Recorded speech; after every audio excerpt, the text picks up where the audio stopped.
Men, let's address a question that is often whispered in confidence but rarely spoken aloud in a marriage.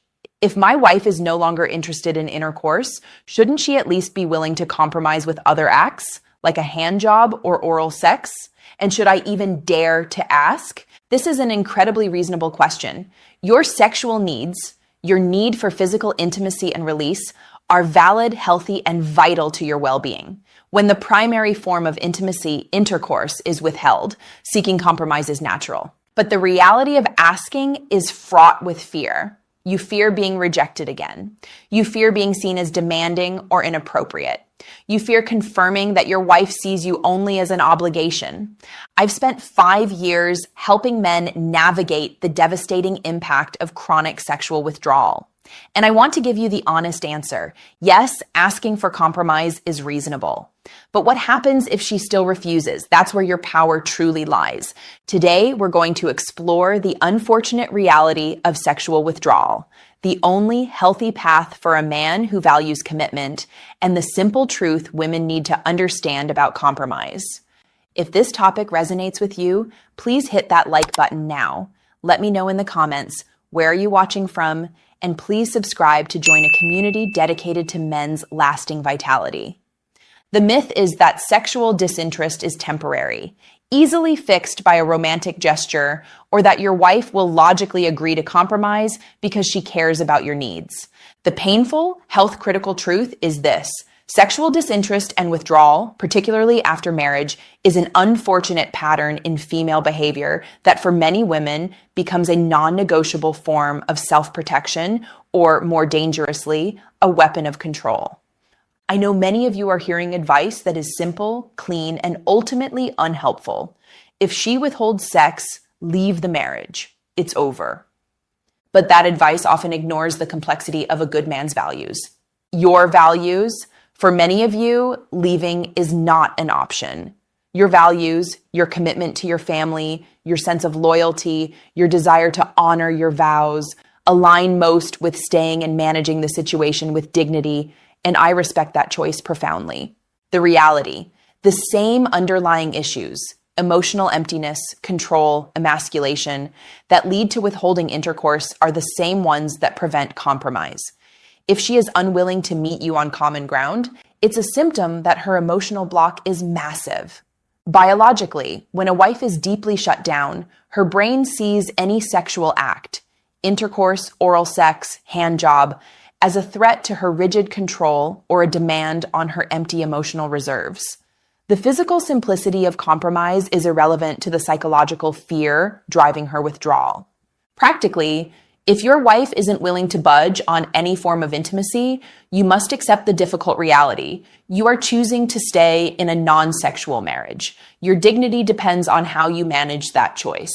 In my 5 years, I've seen men crushed by their inability to accept this reality. They stay, but they feel like victims to her withholding, allowing it to poison their self-worth. I want to talk to the good man who chooses to stay. You must take responsibility for your choice. This is the only path to health. If you choose to stay, you must use the situation to strengthen yourself, not destroy yourself. Now let me speak directly to the women who might be watching, the ones who are open-minded and realize they have shut down to sex and want a stepping stone back to connection. The message to wives: compromise is a stepping stone.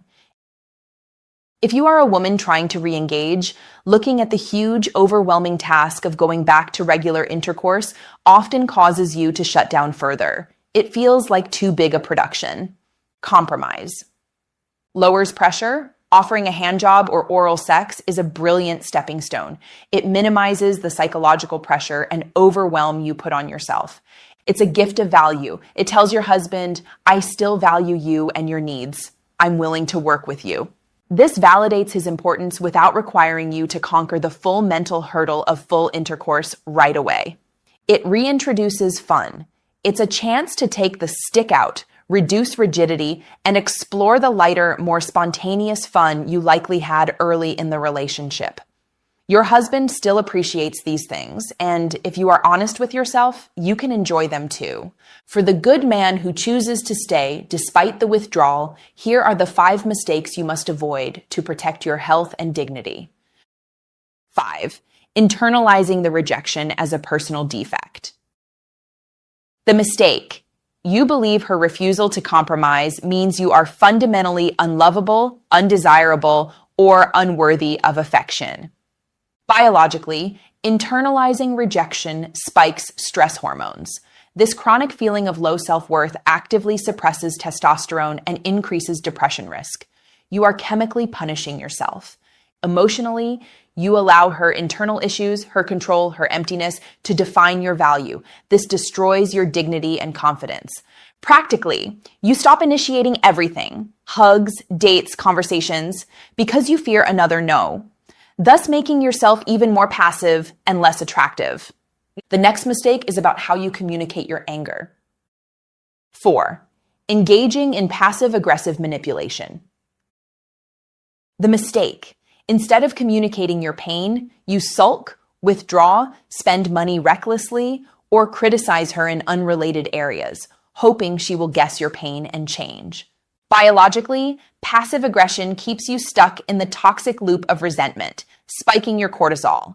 It denies you the chemical release that comes from honest confrontation and resolution. Emotionally, you signal that you are unwilling to be a mature, direct partner. You undermine the very respect needed for her to ever desire you again. Practically, she sees your behavior as further justification for withdrawal. See, he's immature and moody. The vicious cycle continues. Mistake number 3 is about giving away your self-respect. 3. Begging or pleading for intimacy. The mistake. You repeatedly try to convince her, listing all the reasons she should compromise, or framing intimacy as a favor she owes you. Biologically, pleading is a signal of low status and high anxiety, driven by desperation. This behavior is fundamentally unattractive and chemically repulsive. It degrades your self-respect. Emotionally, you strip away the spontaneity and mutual desire from the act, turning it into a transactional obligation, which makes it feel like a burden to her. Practically, you teach her that her rejection is powerful, and you will continue to degrade yourself to receive her minimal attention, giving her full control. The next mistake is a complete betrayal of your own health. 2. Neglecting physical health and masculine pursuits. The mistake. You use the withdrawal as an excuse to let yourself go, poor diet, no gym, zero personal development, because you feel undesirable. Biologically, this is self-sabotage. You are chemically mirroring your emotional state by lowering your testosterone and energy levels. If you don't value your physical vessel, no one else will. Emotionally, you confirm the internalized belief that you are not worth investing in.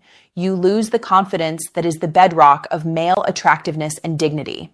Practically, you ensure that if she were to consider re-engagement, you have made yourself physically and mentally less capable and attractive.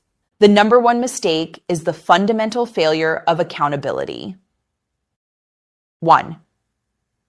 Failing to take responsibility for choosing to stay. The mistake. You remain in the marriage but constantly complain, moan, and feel sorry for yourself, blaming her entirely for your unhappiness. Biologically, living in victimhood is a state of learned helplessness that bathes your system in chronic stress. It drains all motivation and vitality. Emotionally, if you have chosen to stay because of your higher values, loyalty,